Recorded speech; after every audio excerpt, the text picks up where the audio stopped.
Hi everyone, welcome to Netgate Chemistry. So I hope all of you are doing well and preparing well for your exams. So in the previous video, we started a little bit about the mixing of atomic orbitals. We discussed about two types of mixing, out of which one was our hybridization, which is basically our next topic. So we got a little bit knowledge about the hybridization. Hybridization is nothing but mixing of atomic orbitals of same atom having different energies.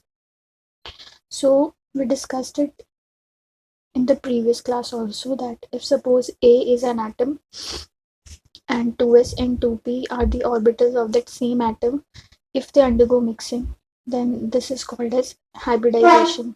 One thing to note that if before hybridization there were four atomic orbitals, then after hybridization also there will be four orbitals, each naming sp3, sp3, sp3 and sp3.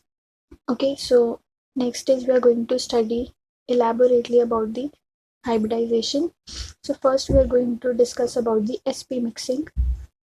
Before that we will discuss a little bit about the characteristic of s and p orbitals.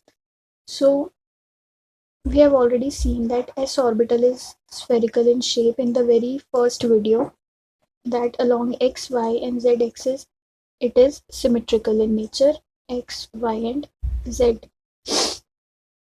So because of its symmetry it is non-directional. Non-directional simply means it is not in a certain direction, it is evenly distributed in all the directions, so it is non-directional. If we take the case of p orbitals, suppose this is pz, okay, suppose this is pz, so this is along the z axis, right? We can clearly tell this is along the z axis, so it is directional. So all the p orbitals are directional, whereas all the s orbitals are non-directional. This is basics about the s and p orbitals. So now we'll have a little bit knowledge about the mixing of these orbitals.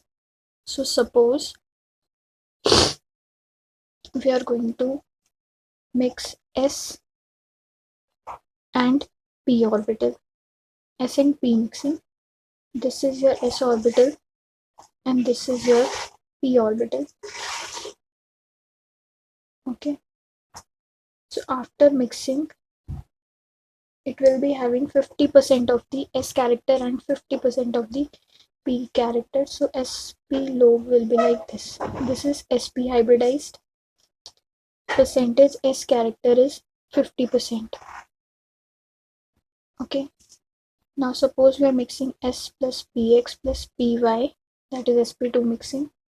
So suppose this is one s, these are two p orbitals, one can be px, one can be py. I have not shown the directions in both of them here. So your sp2 orbital will have a little bit more character of p, less character of s. So this is sp2 hybridized. S character will be in percent will be 33.33% here. If I'm taking s plus px plus py plus pz, so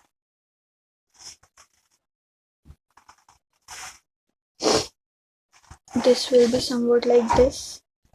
sp3 percentage s character will be around 25% here. So the important points which are to be noted from here are that as the percentage s character increases, the lobes become shorter and thicker, and if percentage p character increases, or we can say percentage s character decreases, then lobes become longer and thinner. So the next topic is role of hybridization. Hybridization takes place for electronic stabilization, but it is not a very big factor. You can call it a minor factor. Okay. So if this is your s orbital, these are your p orbitals. If they're undergoing mixing, that is hybridization, then after that they're going to form sp3 orbitals, 4 sp3 orbitals, and all of them will be similar to each other, so overlapping will be good. So there will be good overlapping if the orbitals are hybridized. No doubt it takes place for the electronic stabilization, but more than that, the hybridization takes place for steric stabilization. Now what is steric stabilization?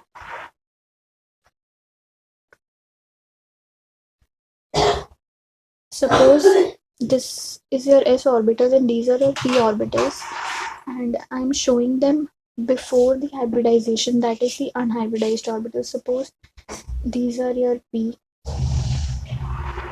orbitals, okay, and here is your s orbitals before hybridization. So before hybridization, p orbital will be very directional and s orbital will be completely non-directional.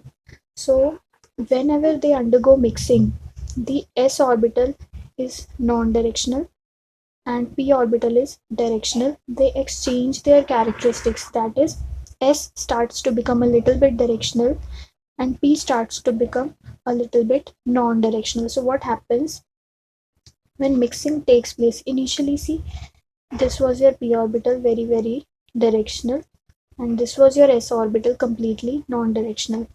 After mixing, what will happen? When slowly mixing starts, this p orbital will be occupying the characters of s and will start to thicken up like this. Okay, the moment thickening of the lobes of p orbital starts, that is x going to mix in this. This is after a little bit of mixing. Suppose more mixing is taking place, then they'll thicken more like this. Okay, so what we are observing after hybridization, what is happening? The angle between the lobes is decreasing. Initially, the angle was 90 degree and now it has decreased. Okay, so as the hybridization goes on, the angle decreases, the lobe come close to each other and there is steric hindrance. Okay, so what happens to lessen these steric hindrances? These lobes go apart from each other. Okay, for example, in case of our methane, there is sp3 hybridization, which we have discussed earlier. For sp3 hybridization, what happens? The lobe starts to thicken, and what happens? The lobes go away from each other. And in case of our CH4, which is tetrahedral in shape, we have angle of almost 109 degree due to these steric repulsions. So these lobes are, so these orbitals of this molecule are now hybridized and they move apart from each other due to the introduction of this s character in the lobes. So now they have thickened up, and they, because of the thickening, these electron clouds just start to repel each other and move away from each other, creating an angle of 109 degree and something minutes, I don't remember, from each other. Okay, so hybridization provides a certain kind of geometry or shape to the molecule to provide steric stabilizations. Okay, so what conclusion we can draw from here? A very important conclusion, that is the percentage s character is directly proportional to the angle. I have told you, if percentage s character is increasing, lobe starts to thicken and moving away from each other. More the s character, more will be the repulsions and more will be the angle between them. So this is a very important point. If uh, you have if there's a question of comparison and you know the angles between them, or they have provided the angles, then easily you can detect the relative percentage s characters in the bonds of the molecules. Okay, so this is very important from that point of view. So okay, one more important point which you should remember, that hybridized orbitals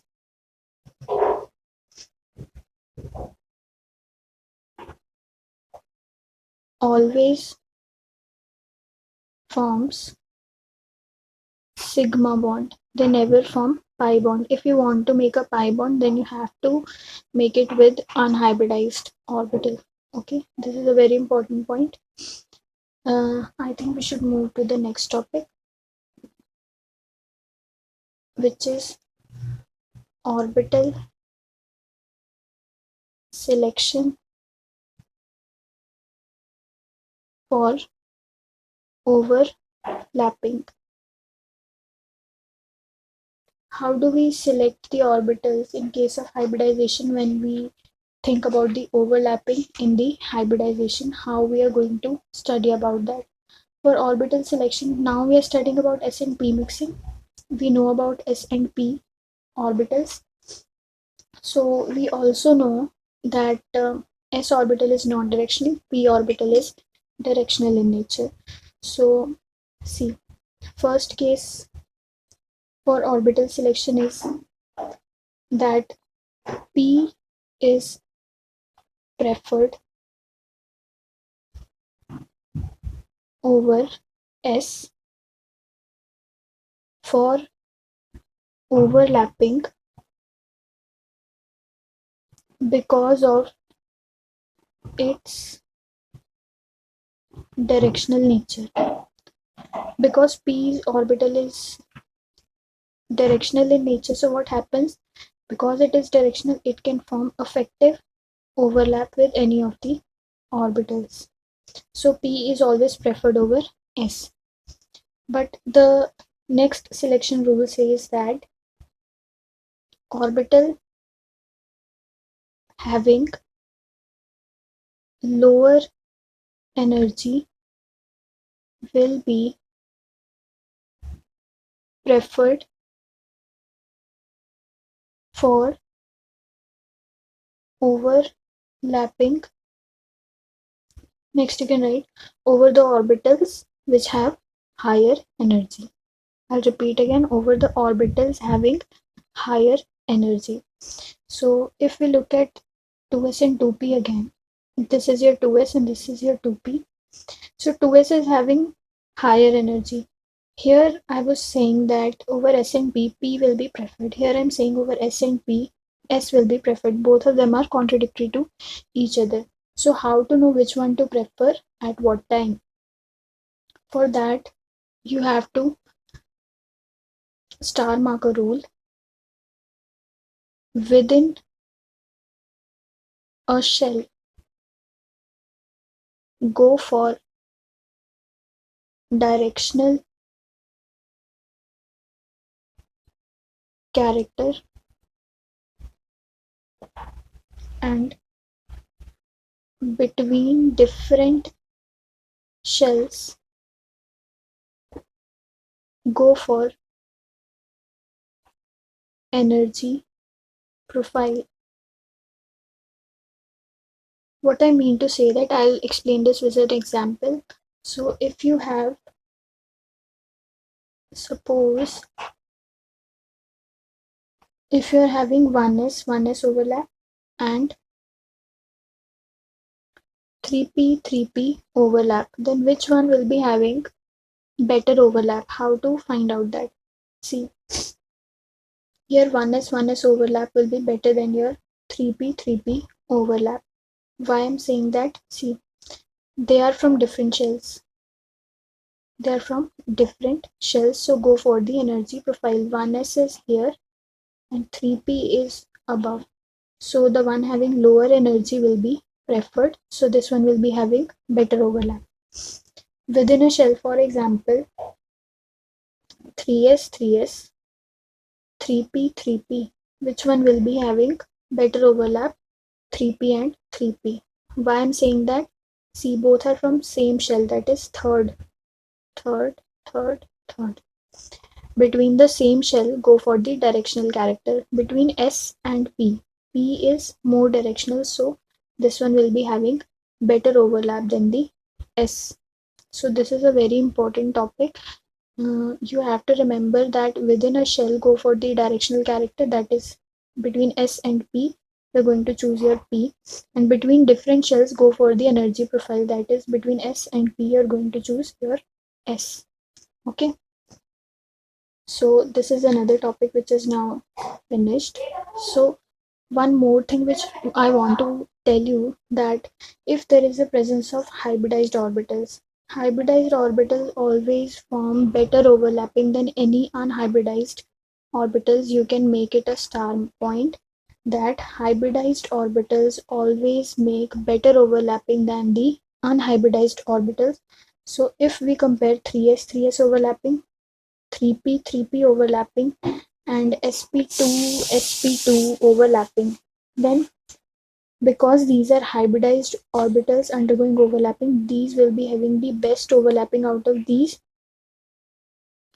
out of 3s and 3p. Both are from same shell, so within a shell go for directional character.